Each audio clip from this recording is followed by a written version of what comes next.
Hello, everybody.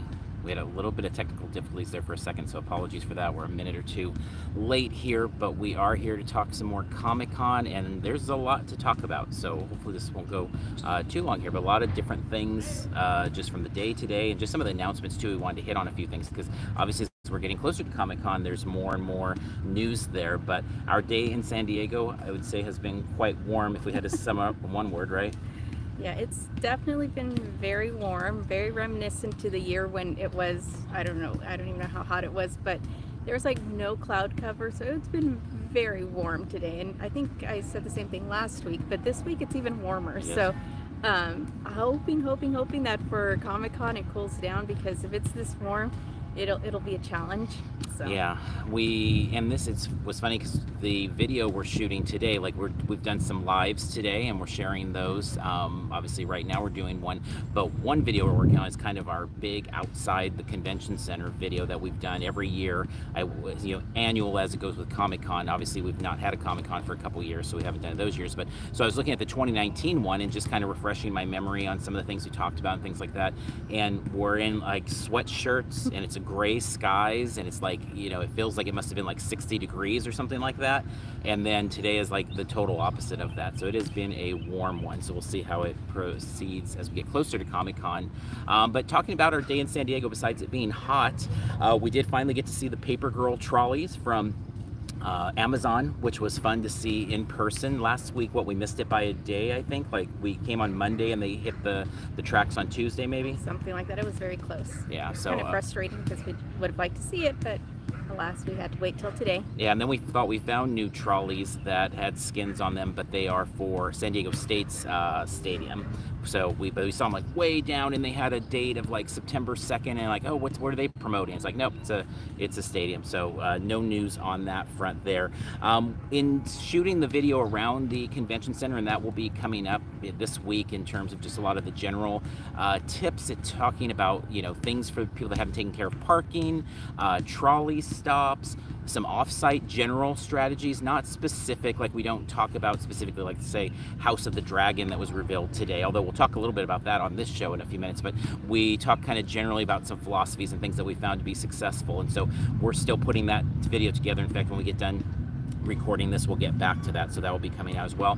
We went down to, down in G, like 4th and G. We did a live down that way to kind of show people what was open, what was closed, and ultimately the end goal was getting to the movies pop-up that's going to be coming, the Kevin Smith food spot over there, and they're doing shows like Batman Beyond and things like that. So we did that walk, and as people saw, if you watched that video, there are a lot of closures, and I feel like everywhere we go, it's kind of like 3 closed places for every 3 open or something like that. Yeah, I don't know, it's obviously sad and stuff to see so many closures, but maybe some of them will be taken over, so when we come back here for Comic-Con, it won't look so sad. Maybe some of them will have things going on. But yeah, it's kind of interesting because there were even several that from a distance looked open, but then as we got closer, I'm like, wait, I think that's actually closed and stuff. So, but yeah, we are at least give you a sense of what is currently open and stuff, and to help with the planning and stuff. And yeah, movies to actually take the walk. And someone asked, I think Google Maps said it was about a half mile away. So if you are going, watch the live and you'll see what the walk actually looks like. But yeah, definitely plan some extra time because it is a decent walk to get up there even without all this Comic-Con crowds. And so when you add in all the crowds and stuff, that walk might take a bit of time. Yeah. So. Yeah, I think I suggested on that video, like if I had a movies reservation, I would leave probably an hour before I wanted to be there. Not because it's a full hour walk, but because with all of the traffic, and then also during Comic-Con, anybody that's been to Comic-Con before knows that you can get distracted by a lot of cool different activations or pop-up things that are along the way. Somebody, stops you and asks you to help them hunt Godzilla or something, and all of a sudden that takes 15 minutes. So, but it's quite a walk. We have not booked Kevin Smith. For me, is a big deal in the way, not to the same level of Stan Lee by any means, but I just mean, like for me in the 90s, him doing things like Clerks and Mallrats and bringing people talking about comics and superheroes to the screen was like revolutionary to me, because I didn't go to school with anybody that did any of that stuff. So we've gone to go see like Batman Beyond at Scum and Villainy and things like that. So I'd like to go to movies. But one thing, and this is maybe something we'll talk about earlier in the year, next year, but I think, more and more of a trend is booking tickets for things early on, you know, and having to make that commitment. And I know for us, we haven't wanted to commit to a time slot, even if it was free, and it's not free. It's like $30 a spot or whatever for food there, but we haven't really wanted to commit to a time slot because we're just not sure what our plan is going to be like as we get closer. So we try to wait till you get closer to things. That's also why we sat out the D23 Tron party that they're doing. We've not booked anything for 10 Forward yet. So there's a lot of these things where it's not even just that they're charging money. It's just like, I don't know, you know, we're just not sure. So we'll see if we end up checking those things out during the con or not. But hopefully that video will help show people kind of the pathway to movies and maybe help some people make a decision if they want to go to it or not. Let's see. Trying to read the comment if you want to buy a lot of this is from Kelly, a lot of things, and don't want to go back to the room in the day. I believe Carmel's pulling up on the chat there. I believe it's about if you buy, yeah, it just totally disappeared. I believe it was about buying things on the floor and then not wanting to head back to the room if there's options. And there is a bag checker. I should say with everything, this actually kind of segues well, is with everything, you know, like today as we're shooting this video, everything we're basing it off of a combination of new things we've heard or know and what 2019 was. So I believe there will be a bag check. I believe it'll be probably like $5 a bag or something like that in the convention center. Might be more. I don't remember if it was just $5, but I think at the LA Convention Center for like anime at one point in the past we wanted to check a bag and it was like $20 or something. It was a lot more expensive than I thought. Yeah. So I don't know what it is for Comic-Con. If it's like $5, that's totally cool, but I double check that. Yeah. I'm not sure. And I did look into this the other day, and my research skills may have just not been up to snuff on this one, but when I found the other day, it was like the last listing I could find for it was like in 2014. Oh, Kelly said we got the question, thank you. And it was like $2 a bag, and it's like, yeah, it's definitely going to be different than that. Do you believe more big announcements will be revealed? 100%. Actually, we'll get to that more in just a second here, because that kind of leads to the next topic. How much do you need to plan ahead for activities, or can you just kind of be spontaneous? For us, it's a really big deal to kind of like have a plan, but then also to be okay with throwing the plan in the trash, to be honest. So there's a lot of things that we plot out, and I mean, we have really every minute of every day plotted out exactly what we're doing for the most part, but then it's not uncommon that 80% of that goes in the trash because other opportunities come up. So yeah, we are big on having a plan, but also being okay with throwing the plan in the trash as better opportunities come up, or things just change. Time, you know, sometimes things take longer than we thought they would, and you know, things like that. Yeah, I mean, I think it's been suggested before, and I don't remember if it's been by us or other people, but, you know, just kind of picking like the one or two main things that you want to do that really matter to you, and then to kind of adjust around those things might be the way to go, because then hopefully you'll be able to accomplish those couple things and then can be spontaneous with the rest of the time.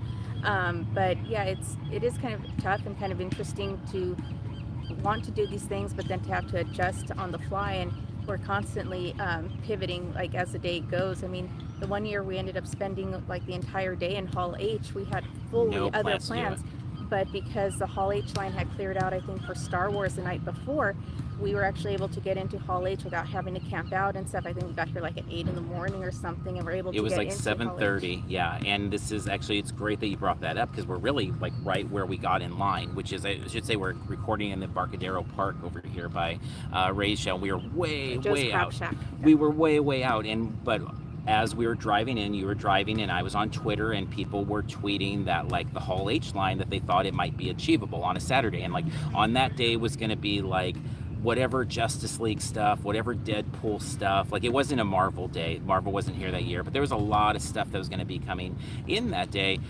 And so we said, well, should we get in line? That was not the plan at all, but we got at the back of the line, way out here, what felt like miles away, and so long we were able to get so long away in line, like an hour of just kind of walking in, but we got in the room, and then we stayed basically in Hall H from whenever we got in, 8:30 in the morning till midnight, because that our only plan for Hall H that day was, this was back when WB DCTV did their big nighttime thing in there, which was awesome. Because like all kinds of swag and all different casts from all these different shows. It's like when Arrow was first hitting and all that type of stuff. Gotham had just come out or whatever. And it was, but so we wanted to do that, but we never had wanted to be in there all day, and it just kind of happened organically. So for new attendees, I would suggest definitely have a plan, have the things you want to see for sure, but then be very okay with opening yourself, because the best thing to me about Comic-Con by far is all the things that you don't know are going to happen. It's all the surprises. That is by far my favorite thing about Comic-Con, is the things that you don't plan for and surprise you when you get to there. Yeah, definitely. I mean, it's a plan, but be ready to pivot. And you know, the more interest you have, it's kind of better, because then you can try new things and stuff. I mean, we have a pretty eclectic taste and stuff. There isn't like any one thing that we really, really love. I mean, there are things that we love more, obviously, but we're very open to trying other things and learning about other IPs and stuff. And so being open allows for more opportunities and stuff. So yeah, plan as much as you can, but don't be surprised when you decide to just go a different route and just make the best of whatever situation you end up being in. I think Night Bodega asked how many tip videos we're planning on doing, or how many more we have. How many more we have in the queue? Probably another 4 or so, I think, are planned, of different types. Yeah, so this next one will be a bigger one, though, probably like 15 minutes or so of like a lot of tips into one thing. And so when I looked, a lot of people watched it in 2019, and a lot of people seemed to like it. I had wondered if we should even do it, and then I watched it and I was like, oh, we haven't talked about 90% of the stuff yet, so we're working on that one today. Yeah, and if you have suggestions or questions and stuff, you know, you can reach us on social or email us at comments@parksandcons, and we can try to fit it in or see if it works in with something else that we're already planning on doing or whatever, because obviously we're just trying to help everybody get the information you need and try to help in any way that we can. And so if there's anything specific that we can do, please let us know, and we will try to work that in. Mm-hmm. And then there was a question about finding out about giveaways and things happening outside. We definitely suggest following along with Outside Comic-Con, particularly on Twitter, but also the website, and then also the SDCC unofficial blog, again on Twitter and on the site, where they are posting everything. I mean, they'll be posting everything that they find or that we find and help them with as well, until the day of the con. And at some point, that will kind of stop, because they'll be at the con themselves and there's nobody at home to write up these articles anymore. But those are ways. But that also goes back to, you know, Twitter. I mean, Twitter, and I think it's in our SDCC tips when we get to that segment, is just so much you find out on the floor. And I know for us, it's always tweeting those things out, and it's like it's in the moment. And, you know, going back to Comic-Con Special Edition, like they went, or no, I'm sorry, that was WonderCon, like Aftershock Comics, which is a booth I like quite a bit, all of a sudden their trades were like 3 for $10. So they went from being like $20 each to 3 for $10. And that was in like the last half hour of the show that we found it. So of course we tweeted it, and a bunch of people made their way over there and got them, but that was nothing that any of us could have, you know, really known or planned for. So, okay, so last couple things in terms of what we saw today. We did make the walk to the Gas Lamp Lumpia factory. We came across that yesterday, actually, or this morning, I should say. The blog had posted this Lumpia movie, which I've got to find the... there it is. Lumpia with a Vengeance is going to be here at SDC. They're doing one of their screenings. I saw Danny Trejo's connected with it, and all sorts of talented people. But they're doing an offsite that was announced this morning, you know, tying into this action comedy. And if you want to follow them, you can follow them at Lumpia Movie. That's Lumpia Movie on Twitter. But anyway, so he said they're going to do this offsite during Comic-Con at the Gaslamp Lumpia factory. And so you found it online. We did the Google Maps to it. We included that. The walk, it was like 7/10 of a mile from the convention center, so a pretty big walk in 90 degrees. And unfortunately, the place was closed. So even though Google Maps showed it as open, they were closed. So we didn't get to get any pictures, because we were hoping to share that today, as kind of let everybody know what it looks like. I was looking forward to trying the food, because the pictures they had on Google Maps looked really good.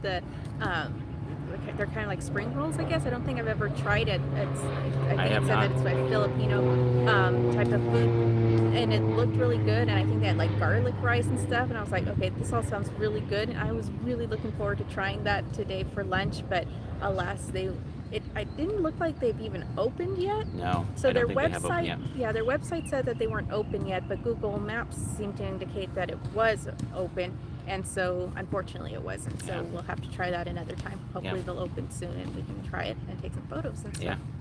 And then we made our way over here to Rady Shell. They're doing some sort of concert there tonight or some sort of event there, but we did get some pictures for the SDCC unofficial blog because they tied that in. We found out today that Crunchyroll is going to be doing concerts there, and Dragon Ball, being a very popular part of Comic-Con, is going to be there. So we got some pictures of that as well, and then we are recording here.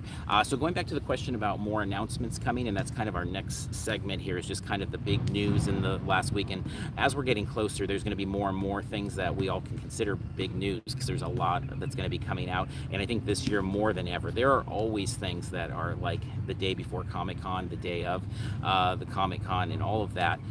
But there are definitely going to be more of those this year, with so many changes to the convention, and just kind of changes to the world, honestly, more than just the convention, I guess. So let's talk about real quick here Marvel. So Marvel announced that they will be here, and I think even for those that are not interested in Marvel, most people rejoice. I know there was a few that said, oh, it's going to crowd up Hall H and weren't happy about it, but I think a lot of people were excited to see Marvel was going to be there, Marvel Studios, I should say, being in Hall H, because it just kind of is one of those things that a lot of people feel kind of as an indicator of health of the convention, which is not really fair. I do think, you and I talked about this yesterday, it seems really unfair that conventions in general, and Comic-Con in particular, are going to often be judged by like what guests they get in the world that we live in at this exact moment. I think that was a very fair thing in like 2018, 2019. But in 2022, with the way the world is, and we'll get to the WB booth being gone, and that was just announced yesterday, but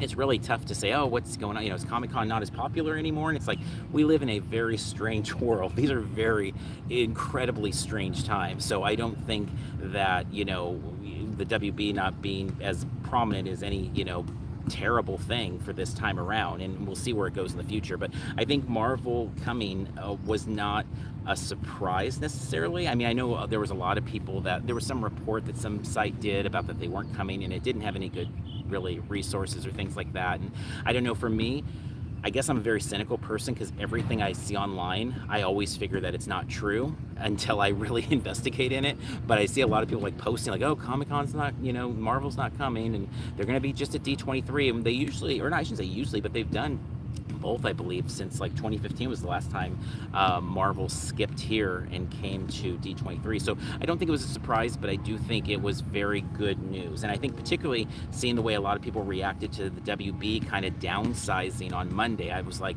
I asked you, I was like, imagine what, like, people, the world would have been ending for a lot of Comic-Con fans if the announcements came back to back that Marvel wasn't going to be at San Diego and that they were there. But I do think that, that's not necessarily a fair comment there. But I know for you and I, it doesn't usually change too much. We've been in, I think, one or two Marvel panels in all the years. We're usually not the people that are going to be willing to spend the amount of time necessary. So it probably doesn't change our plans particularly. But I was really glad for Comic-Con International, because I think for a lot of people, that's one of those things of like, a sigh of relief type of thing.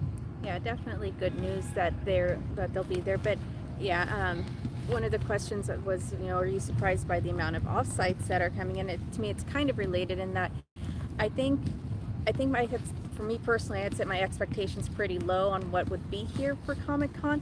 And so I guess I am surprised, but like in a good way, because I assumed that there would be offsites. I assumed that Marvel would probably be here, but I also assumed that DC was going to have their booth and stuff. But my expectations were pretty low, so yeah, I'm kind of surprised, but like in a good way. I mean, I'm glad that there are going to be these various offsites, and there's bound to be a lot more announced and stuff. And so I think it's trending in a good way. And even if all we get is what's already been announced, I think it's a pretty good showing. But knowing that there's even more coming, I think, is a pretty exciting aspect of things. Yeah. Are you surprised? No. I mean, I think that says it well. And one thing for those that haven't been to D23 Expo to know, and I think that is one thing that happens with a lot of times the circulation of information, is a lot of times it's circulated by people maybe that haven't been to D23 Expo and the differences. And you and I have been in the Marvel panels at D23 Expo, and we've been in the Marvel panel at Comic-Con, and they are not close to the same thing. Now, it could always change, but the D23 Expo is very much a corporate event. It does not feel like fans hanging out. And if it is fans hanging out, it feels like it's Disney fans and not to say that the Marvel isn't popular and Star Wars, and it is, and it's become more over the last few years, but it is a very different environment. It is not like, Hiddleston coming out in Loki garb. It's not Karen, her throwing her hair, as showing to the bald head for Nebula. It's not that. It's much more of like wear a ball gown and a suit and stand and be interviewed like you're on the red carpet for 5 minutes. Yeah, it's like there isn't even an organic conversation between the moderator and the actors or anything. There's no like Q&A. Really, it's like it's a lot of, where are you going after this? I'm going to Disneyland, and turn to the camera and wink. Yeah, Chris Evans, I think, yeah. When they asked him what he was going to be doing after the show, I think he forgot his line. He forgot that he was supposed to say he's going to Disneyland, and it was just like the very stilted questions and stuff. And where will you be going next? He's like, we're probably going to hang out with some friends or something. We're going to go do something. And they're like, are you going anywhere else, like across the street? And he's like, oh yeah, we're going to Disneyland or whatever. It's like, it's very scripted, it's not at all the same experience as being at Comic-Con in a Marvel panel. It's not super surprising that they can be at both, because here traditionally, and again, who knows what this year will be, they can be like kind of outlandish and exciting and surprises and stuff, whereas at D23 it's very scripted, and we as the attendees don't know what's going to happen, but they very much know exactly what's going to happen, and it's very scripted and very, I wouldn't say boring, but it doesn't have the excitement and the spontaneity that you have here at Comic-Con. Yeah. And we're going to dive a little deeper, and we're going to do actually a bonus episode for our Patreon people, the Parks and Cons crew, as part of our new bonus hops, and we'll go into even more depth with all of that stuff over there too, for those that are interested in that. WB kind of, it's definitely in. WB is definitely in. They've got a couple Hall H panels. They've got 5 comic panels, I think 2 gaming panels, some animations, some wrestling. They've got a variety of things. It was interesting, the release they put out, because it was very much like, here's everything we're doing inside the convention center type of thing. The 2, and I know somebody in the chat had mentioned this, the 2 Jim Lee WB bags, which I know is a relief for a lot of people that the WB bags are coming back in some form. And so they are doing a bunch of things, but the big, disappointment, obviously, for a lot of people is just that the WB booth will be gone, because that's been such an iconic part. It's arguably the most iconic booth at Comic-Con. It's such a big booth. You see, the second story up there and looking up, and all the signings they've had there. So it is disappointing. But again, I don't think it necessarily speaks to anything about Comic-Con. It's just like, there's a lot going on over at Warner Brothers Discovery these days, and with CW trying to be sold, they're trying to sell that off, and they got so much crazy stuff going on with the Ezra Miller. There's just this really long list of things. And, reading the Hollywood Reporter article about the $25 million to do the booth and all those things, there's just a lot that goes into it. So I don't know that means there won't be a booth back next year, or maybe there'll be a smaller booth, or who knows. I think, though, with all the changes, it would have been surprising to me if they just totally sat out the con entirely.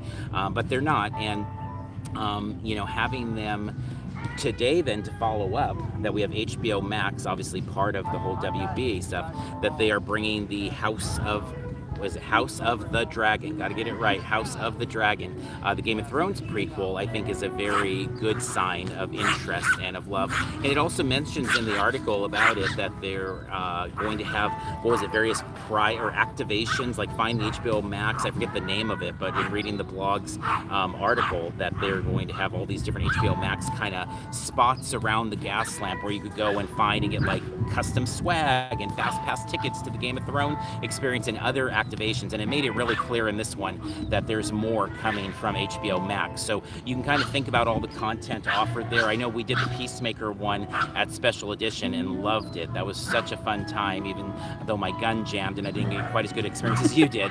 Just being there and meeting Eagle-E, and then we even saw John Cena there. It was just a fantastic time there. So in the WB vein there, do you think The Rock will be pumping Black Adam at SDCC at all? That seems like it's just gotta happen, but it's such strange times. If there are very few things that I would have bet on a month ago, and there's very few things I would even bet on preview night of happening, just because it's such strange days. If you tell me anything, if you tell me that the day of the con Mattel decides not to have their booth anymore, I wouldn't be super surprised, just because I think we're in such strange times there. But I do think like it will be very strange if Black Adam isn't prominent in the Gaslamp, whether it's activations, whether it's the panel, whether it's The Rock. But I do think a lot of people would love to see The Rock here as Black Adam. I know Black Adam is one of those characters that I've loved since I was like a little kid, so I know I would love to see him here. But I don't know. I think it makes a lot of sense that he's here, even with the cutbacks, but we'll see what actually ends up happening with that. Universal and Paramount, part of the THR article was that Paramount and Universal had pulled out, and then later on they changed that and took Paramount off of that and left Universal. So it does sound like Universal, and again with these we're talking about the film section, so it sounds like no Halloween panel. It sounds like Universal's just not going to part. I'm really still hoping we get some things related to Nope in the Gaslamp. I was hoping for kind of a Cowboys and Aliens vibe, if anybody was going to Comic-Con at that time. Like the movie was coming out, they did a red carpet down here for Cowboys and Aliens, there was activations, there was I think a scavenger hunt in the Gaslamp or something like that, and I was hoping for Nope that we get some of that, but we'll see. I know you've been really wanting to see that as well. Yeah, I'm trying to, and I would really like to see Nope represented, and I definitely am looking forward to seeing the movie, and it is really bothering me that it's coming out while we're here, and I want to see it like immediately, but I'm guessing we'll be too tired and too busy to see it while we're down here, so I don't know, we'll see. But yeah, I would love to see Black Adam, I would love to see Nope. There's lots that I would love to see, but I'm not going to it's not going to make or break my Comic-Con if they aren't here, but I would love to see them, definitely. Yeah, so I think more to come on those. And then to transition over to the next category there, though, yes, I think there will be a lot of announcements are still coming. Like, I think there's way more announcements in front of us coming than there are behind us, for sure. So it's exciting. That's I think what a lot of people do love about Comic-Con is you never know what you're going to wake up to, what news is going to be there. So you're able to kind of celebrate it even before the con starts, of like, what's the thing that's going to happen today, and everything's possible, and then you get here and you have to decide and make choices and opportunity costs with lines and all of that. But right now everything is possible. Okay, just wanted to preview real quick before we get to the tips from this week.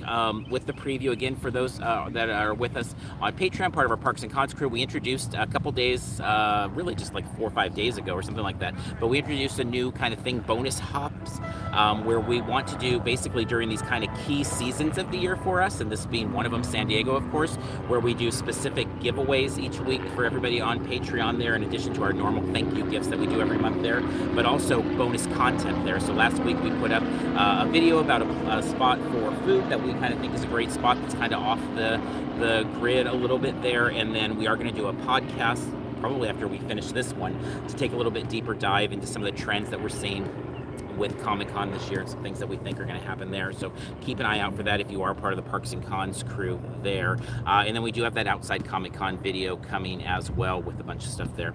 All right, we have some more questions in the chat that we'll take before we get to our category of the tips here. Who do you recommend to follow on Twitter for stealth drops for sneak peek film screenings during SDCC? I think SD_comic_con, because there's a team of people that's tweeting everything there from all over the con. The unofficial Comic-Con blog, one of the things about, and we do a lot with them, one of the things about all of us is we have very diverse interests. So there's some people that are really into anime, and there's some people that are really into Artist Alley, and some people that are really into, the celebrity sightings and things like that. And so there's always somebody, and everybody's kind of controlling that feed during Comic-Con. So I'll see something posted there, and I'm part of the team, and I'll see something posted there, I'm like, oh wow, let's go check that out. So I think that's kind of a one-stop shop there. I know we try to put everything out there that we can as well for all of those types of things additionally. Yeah, but they do have a whole team, and they work like tirelessly. Like I don't know how they do it, and it's like we're friends with them and stuff, but I don't know like physically how they all like are able to monitor as closely as they do and to put out the information that they do.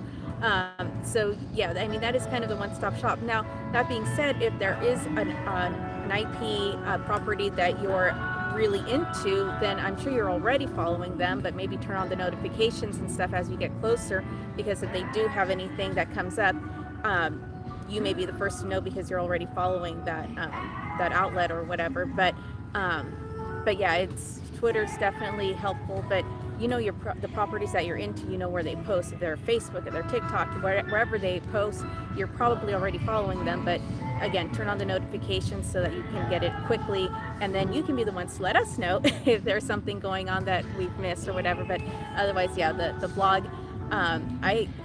I think Harry's commented that 2 things I'm crazy, but I actually like have the notifications turned on, like on Twitter for the blog, because they do get so much stuff, and even if I'm busy or whatever, it'll pop up and I'll like take a quick glance. Is it something I need to do? Is it something I need to look at? Is it something I need to race to?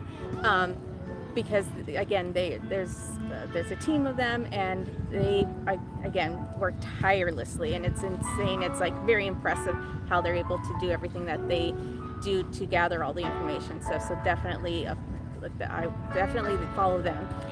But otherwise, yeah, just follow the properties that you are into. Yeah, and outside Comic-Con, a lot of stuff. I mean, obviously, particularly outside Comic-Con is the greatest focus there, but a lot of times there's swag drops that they'll find over there that I'm not aware of, and then again, we'll share it as soon as we can share it, but it's always awesome seeing the things they find there. Legion of Sand, there's a bunch. I mean, you'll see us retweeting. I mean, basically, I keep a very small list of people that I actually pay attention to on Twitter. Not that I don't appreciate everybody's opinion, but like, as we're getting to Comic-Con, I'm muting like every Disney, every Knott's, every Halloween account for the most part, because I'm just like focused on Comic-Con, and then I'm retweeting those things as they share them, so those can help there. And then a question came up. We've not looked at the app. Have you looked at the Comic-Con app? No, not yet. No, it was. I know people have been looking at it, and I believe it's there, but I don't think it is functional yet. So, but it. We'll see what that ends up being. Waiting on Hasbro, Mattel, all those, yes, same, and we'll see what happens with those as we talked about. I know Hasbro, to be honest, was pretty disappointing at Comic-Con, at Star Wars Celebration, because they didn't sell anything there.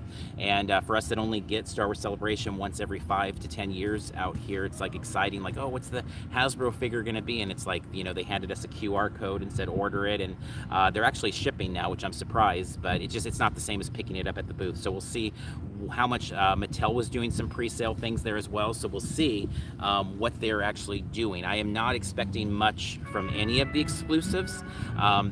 You know, when you look at Hasbro, if you don't follow Hasbro closely, just in Star Wars figures alone, they have over 90 pre-orders out that they've not delivered yet over the last few years from their own shipping and distribution and production problems. So the fact that they owe, not us, because we, you know, have ordered like 5 of those figures or something, but the fact that they owe some people 90 figures, and some of them are back from like 2019 and 2020, I'm guessing it's going to be very light with a lot of those kind of big ticket spots. And we'll see. Now you see Funko is just plowing away, and it doesn't look like there was ever a pandemic to them, like in terms of like the production side. I love that there's like not any excuses about like, it's just like, we got Funko Pops, here's the list, and you know, business as usual or whatever. But I think we're going to have some excuses from some of the other companies, and we'll see what ends up happening with that.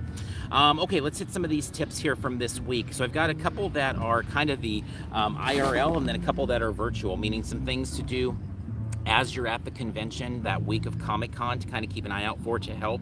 And these are ones that have been shared on Twitter, but I'll give a little bit more. We'll give a little bit more on those. The first one was just making sure, the first one I have on this list is making sure to double or triple check operational procedures everywhere, regardless of what it says online, regardless of what the person says. And I know for you and I, like we have the opportunity to be a duo, so it's a lot of times like you and I get in line, and then maybe you go talk to an employee about how is it, you know, are we sure we're in the right place? Are we sure? Or I go do that. Or, you know, you and I are always multitasking and can kind of tag team things. If you're going solo, though, I encourage you to ask somebody in line, like team up with someone immediately, make a friend there and say like, let's just double check we're in the right place and we know what we're doing. Because Comic-Con is famous for people getting into line and not knowing what they're getting into line for. Comic-Con is also famous for booth procedures changing and off-site procedures changing. And because it's such a huge event, but it's only those 4.5 days, things change a lot. So I cannot stress enough to make sure on site, regardless of what somebody, you know, you go to a booth and it was one way Thursday and you're going to go do it Friday, double check it on Friday if you can. You know, make sure signings, whatever it might be. I don't know, anything else on that one that I'm missing there? Just making sure in real life talking to these people, because so many things change. Yeah, I mean, hopefully if you're with someone, yeah, definitely use a team up. If otherwise, make friends. I mean, you don't want to waste an hour of your time waiting in line and then find out that for whatever reason either you don't qualify for what's going on, or you're in a completely different line, or anything like that, because it does get confusing. And as we've discussed numerous times, it is such a temporary operation, and the people who are working it aren't normally working that particular line and stuff. And so the booths are making adjustments to try to make things more effective or try to make things work better. And so procedures change. So just be aware of that, and try to be patient, but ask a lot of questions and be sure you got the right answer. Yeah, and remember that at the end of the day, I mean, I don't think I've ever found an employee at any of these activations, booths, whatever, that doesn't want to just sell their stuff or give their stuff away for free or get people in without getting in trouble. So they're not, I've never found anybody at least trying to mess with anybody. It's just like, but things do change because they learn like, oops, that didn't work very well yesterday. You know, people are taking advantage of it. Next tip for on the ground in San Diego here is if you're part of a group at all, make sure to have some sort of kind of meeting spots where you know that you can kind of meet up if you have issues, you know, phone battery, signal. Signal, we've never had much of an issue with at Comic-Con, but we've had more issues in the last few months in other places. So I'm, you know, hoping we don't have signal issues, but I know for you and I, we'll have spots and it's like, hey, if something happens where we're not able to connect for a while, let's meet at the mezzanine by this, or let's meet over by the, you know, the big hall, you know, C sign or whatever it is, just so it's like, okay, this is just a little bit extra insurance that we're not going to waste time, because I have no doubt if we have a phone issue, we can go get it charged and eventually we'll find each other. It's not like we'll be forever lost, but you know, that's just time wasted at the con. So the second one is just making sure you have some common meeting grounds with the people in your group so you don't end up wasting time trying to track each other down if you have any tech issues. And then the virtual ones, Google. Google is such a huge friend at Comic-Con, and I know for selfish reasons myself, for all of our Parks and Cons followers, like there's so often at the con that we get questions that are simply a Google answer. Like we'll get the question of like, what are the exhibit floor hours? And during Comic-Con, we are getting like hundreds and hundreds of notifications like every 5 minutes or so. So it's hard for me during the con. It's really one of the only times, if maybe the only time a year, that I just am not able to answer a lot of things because there's so many. I would just need to go sit on a bench and just answer people all day. But I'm always surprised how many of the questions are like easily found the answer by just Googling, you know, SDCC exhibit hall hours or things like that. But even today, like I wanted the picture for movies, you know, and like I wanted the art that they put out or the press release or whatever. And so I just asked you, can you Google SDCC movies? And it's like the first thing that came up, like there's the image we needed. So it sounds like a silly thing to say use Google, but I think a lot of times you're going to get such a faster answer by Googling something than you are from tweeting your favorite site or whatever and asking them. Or even trying to look it up in the app. Sometimes even it's easier just to Google the question than even using the app or going to a specific website or whatever, because sometimes they're tricky or hard to find. But Google is pretty impressive with that. It is. More often than not, I'm able to find an answer quicker just by Googling, even though I may have the app, even though I may be familiar with the website, whatever. It's still just easier to just Google it and the answer just magically pops up. So yeah, Google is definitely a friend as well. And then Twitter is cleared up for like the big questions are things like, so what is the wait for you know, the Game of Thrones prequel offsite? You know, what's the wait for this other offsite? You know, what's the line like for people picking up merchandise from this booth? Like those are the things where I think Twitter really works best, where there are things of like crowdsourcing answers basically is kind of using, you know, your eyes all over the floor and stuff. And so that's, I know at least for me, that's a big part of it, is I'm always skimming trying to find ways to get that. Suggestion is finding hashtags and getting your answers fast. Yeah, that's great too. Checking those hashtags, and a lot of times that's a good spot. Today we're trying to get Oogie Boogie Bash Halloween tickets, a whole different topic. But that's exactly what we're doing, is like they weren't going on sale and we're like, is there an issue? And hashtag Oogie Boogie Bash. Oh, everybody's having the same problem. Okay, cool, we're good there then. Yeah, the suggestion afterwards is that you can search the unofficial blog as well for answers, and yeah, that's a definitely good place.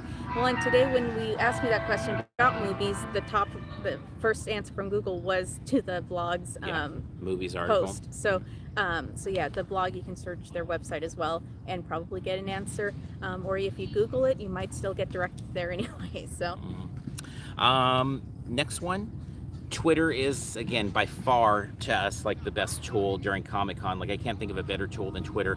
But also being said, like in the planning and all of those things, we do have a Facebook group that a lot of people help each other there. You know, a lot of people help each other there. So we tweeted that out this week if you're interested in that. There's a lot of people there. We're very big on you have to follow Comic-Con rules, and it's not for selling things or scalping things and stuff. But in terms of helping people, there are people all the time. A friend had texted just recently that they found there was a really helpful discussion about doing Comic-Con with children. And I'm like, that's awesome. I mean, that's really why you came up with the idea. You were the one that had the idea of doing a Facebook group, and you're like, because they can help, because that's something you and I don't know about. We've never brought children to Comic-Con. I don't think we ever will bring children to Comic-Con. So then that's a place where they can go and kind of have that conversation and help each other out. So if you are interested in joining that group, you can find it on Facebook. It's just SDCC attendees. And again, I tweeted out the link to that, and it's pretty easy to find. It's a group by Parks and Cons. We manage it. And please, if you join, just don't be a jerk. Because like I was looking at the list of blocks, it took me almost 40 seconds of scanning to see how many people we've blocked over the years. I cannot believe it. And because basically, to me, it's just like there just shouldn't be any rudeness there at all. Like there's just no time for that. I know some groups are all about, you know, drama and things, but I'm like, I do not have time for people like having political arguments when this is like Comic-Con. Like this is supposed to be fun. This is not to argue about like vaccine mandates or things like that. So I'm very quick with the block button there. So if you do join, or you have any friends or family that join, please just be nice to each other and keep the topics in line with Comic-Con. Now, and if you do join and anyone's being rude to you or anything like that, please report them. And we're very quick to block people, and then if they ask to come back, then we have a conversation about it with them. But yeah, go there, and there's some questions that you'll need to answer to join, but then you'll be approved. And it's not like we're picky. We just want everyone to acknowledge what the rules are, and that way when the rules are violated, then we don't feel bad when we block people at that point. So yeah. And then last in this category of tips is about Comic-Con exclusives. Obviously, we all hope that if we're hunting an exclusive, that we all get it. You know, that we all get it. But a lot of times that doesn't happen. A lot of times there's something really cool at the con that we just miss out on. They sell out, whatever might happen.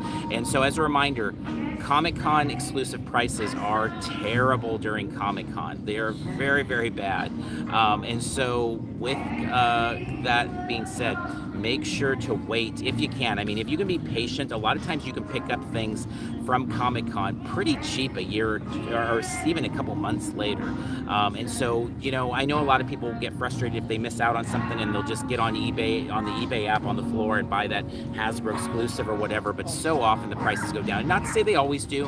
I know sometimes, you know, it goes up, and in October all of a sudden it's more, but we find in general, if you can be patient on a lot of these things, you'll be able to get them. That includes Funko, it includes Hasbro, Mattel, all of them. So, you know, if you aren't able to get something, and again, the hope is that you get whatever you want, but I would just say if you can kind of be patient on it, you should find success there, because I know that's something I'm always monitoring throughout the year. If there's something, you know, that I'm kind of curious what the market does, and it's like, wow, this thing was like $200 on eBay in July, and now it's like $80, you know, or whatever. And so it's just a thought if you don't get it. Somebody replied yesterday, they were like, well, hopefully we get everything. We don't need to do that. Well, it's like, well, of course. I mean, of course, I'm hoping to walk into Hall H. I'm hoping for all the best things for everybody that follows along with us. But sometimes plans don't go that way, and sometimes you end up not getting something you want. So just be careful. Don't feel like you have to get it right then. If you can be patient, it pays off a lot of times. Yeah, and if you do join some of these groups and our Facebook group, you may be able to trade people for things. You may be able to just work with other people to get the exclusives and stuff that you're struggling with. Like in the Facebook group, we don't allow people to sell things or to try to make money, but we think it's great if you're willing to help someone. Trade the WB bags or trade whatever exclusives, you know, whatever. But again, we don't condone selling this stuff, but we're totally cool with people trading for things or helping each other. So use those groups, use your friends, use your networks and stuff to work on getting those exclusives, because we've had a lot of success in the past using networking opportunities to be able to get the things that we weren't able to get that.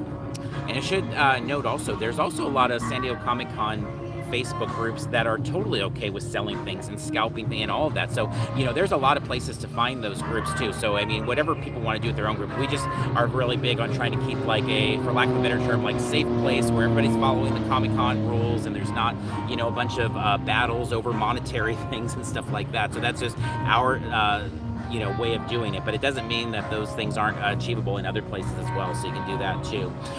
Okay, before we move on to the very last part of the show then, were there any other questions? I know there's been some chat questions we haven't been able to get to yet, so if you have any questions that we missed, you can go ahead and throw it in there now, or if there's any questions we might have not hit on yet that you want to throw in there before we get to the last things, please feel free to do that in the chat. We will encourage everybody to check out our video library for this year is growing. Normally for Comic-Con, we end up having somewhere between like 60 and 80 videos from all the Comic-Con prep and the Comic-Con floor. I know one thing for us, like there was somebody was asking about, gosh, what was the question? It was something about, somebody asked if we would do a video of the off-site food like pop-up food options, like when we talk about the Bayfront doing a quick kind of pop-up food option, like with their barbecue. They asked if we would do like YouTube video with all of those types of options. And it's like, the thing is, a lot of those don't open until Thursday of the con, and by Thursday of the con we are moved on to video of like the off-sites, or video of the Hasbro booth, or video of Entertainment Earth, or things like that. So it suggests with those to follow along on social media for that. That's not the type of videos we'll have there. Okay, question in the group from Kelly: does being a Hasbro Pulse member help you at the Hasbro booth? It has mattered in the past.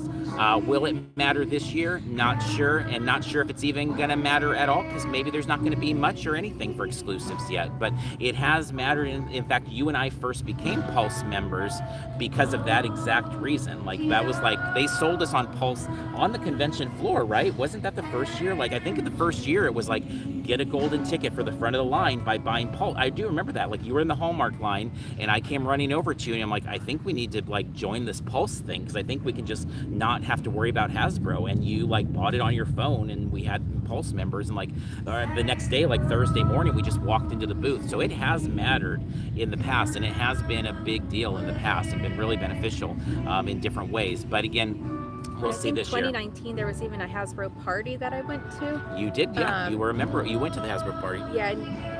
There have been issues where they ended up overselling it, so you ended up not being able to go. Well, it was free, but they had overbooked it, yeah. Which I actually, I ended up getting declined from it because you got in quicker than I did, and they sent me like $100 gift card or $150 gift card, which I was kind of like, I'm okay missing the party for this. Like, that was fun, like getting the gift card. But yeah, you actually got to go to the party and won like this giant Transformer set that was larger than you. That was like a press kit.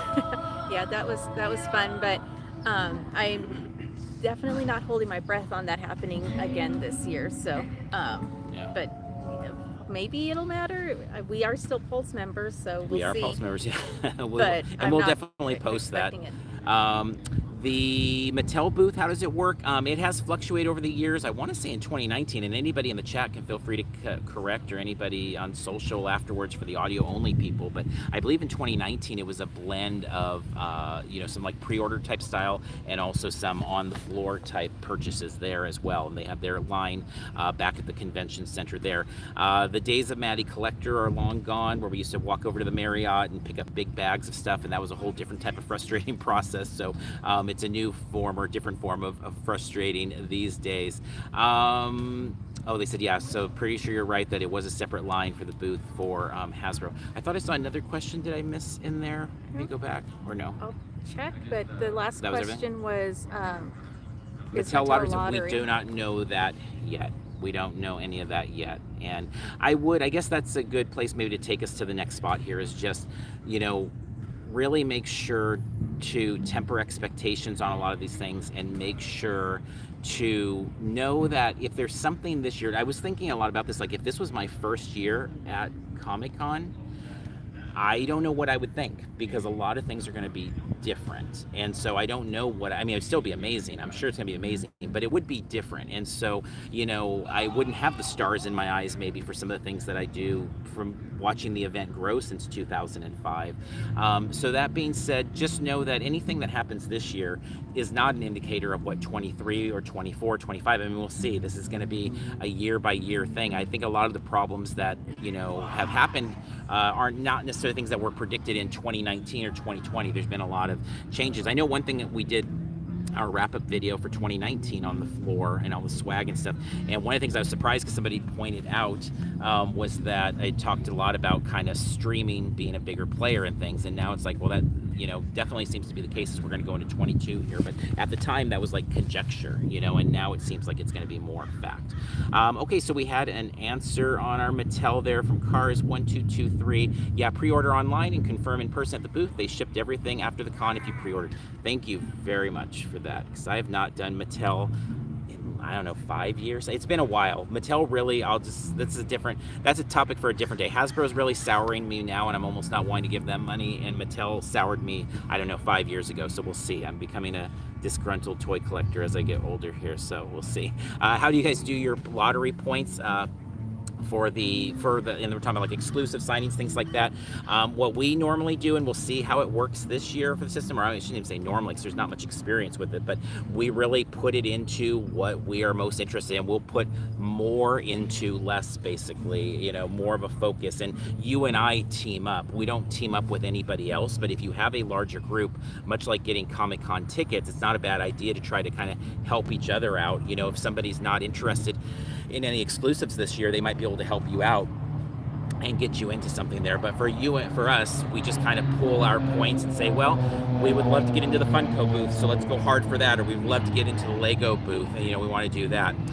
Is there not a website to see where all the offsite parties are? There is an offsite calendar with all the offsites there over at the unofficial San Diego Comic-Con blog, and Outside Comic-Con I know keeps one as well, but they've been updating that for actually a few months, because there was some stuff that even was appearing, because even when there's a comedy club performance in the Gas Lamp during that week, they add that there, so you can find a full listing over there if you do a search for SDCC blog, I would imagine, and offsite. I would imagine the offsite calendar will be probably the first thing that comes up there, and it's really helpful, and it is something, again, that I know you and I will look at, especially like a week or two before Comic-Con is when that list is really getting filled out. It's like, all right, let's do a quick Google. Oh wow, I didn't know they were doing that over in that park. I missed that. There's just so much info coming out. So yeah, definitely go there. There's lots of news or information there, and it's like one location, one website and stuff, and so yeah, go there, and you'll be able to get more information there than you'll be able to get most places. Yeah. Art drops. There are usually art drops during the con.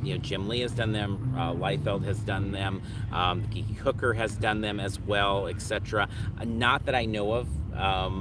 I don't know of them yet. I'm not saying they aren't. It's just not something that you and I really have hunted too much. So it's not one of the things I've kept the keenest eye on. But I would imagine there will be a number of those, and we'll definitely share them if they come across our feed for sure. And always feel free to everybody watching, listening, whatever. If you we get a lot of info fed to us, which we really appreciate. People will tweet us and say, "Hey, Bill Sienkiewicz is giving the Bill Sienkiewicz booth is giving away the Halloween posters or whatever," and it's like awesome. And then we'll head over there. But then we always take that and then share it if it's still applicable. Now, sometimes we get there and it's already done. It was such a fast, thing, you had to be there within 60 seconds or whatever. But if it's something that's still going on, we'll always share it there too. So feel free, if you want to share stuff like those art drops, we can help spread the word about that. Asking a celebrity on the floor if you happen to see someone cool. I mean, there's a lot of opportunities for that outside the convention too. I know in front of the Omni, as I was walking from the Hasbro press breakfast in 2019, a big portion of the cast of it came walking out, right in front of me.